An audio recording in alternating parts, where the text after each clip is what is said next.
તો આ વખતે સાબરમતી નદીએ પણ એ આણંદના ગામડા હોય કે પછી ખેડાના ગામડાઓના હાલ બેહાલ કરી નાખ્યા। આણંદના તારાપુરાનું ચિતરવાડા ગામ કે જે સંપર્ક વિહોણું થઈ ગયું છે, કોઝવે ધોવાઈ ગયા છે। આખા ગામને સાબરમતી નદીના પાણીએ જળમગ્ન કરી નાખ્યું। તમામ રસ્તાઓ પાણીમાં ગરકાવ થઈ ગયા અને 2 દિવસ થઈ ગયા ગ્રામજનો આ હાલાકીનો સામનો કરી રહ્યા છે, પણ કોઈ ફરક્યું પણ નથી।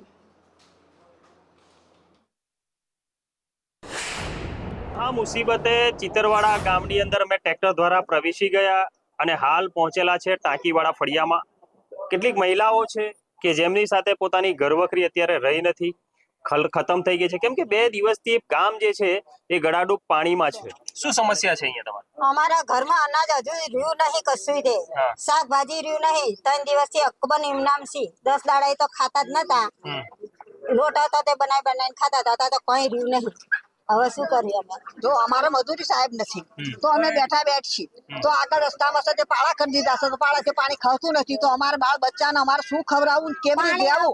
ઘર આંગણે પાણી ભર્યા છે, ઘરમાંથી બહાર નીકળાતું નથી।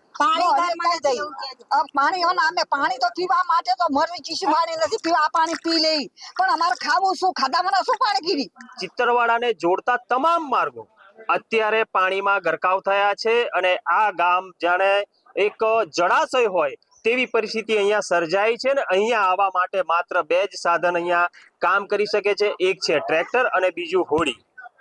હવે અહીંયા આ લોકોની સંવેદના સમજવા વાળું કોઈ અહીંયા આવે તેવું ગ્રામજનો અહીંયા વિનંતી કરી રહ્યા છે। આરીફ શેખ, સંદેશ ન્યૂઝ, ચિતરવાડા।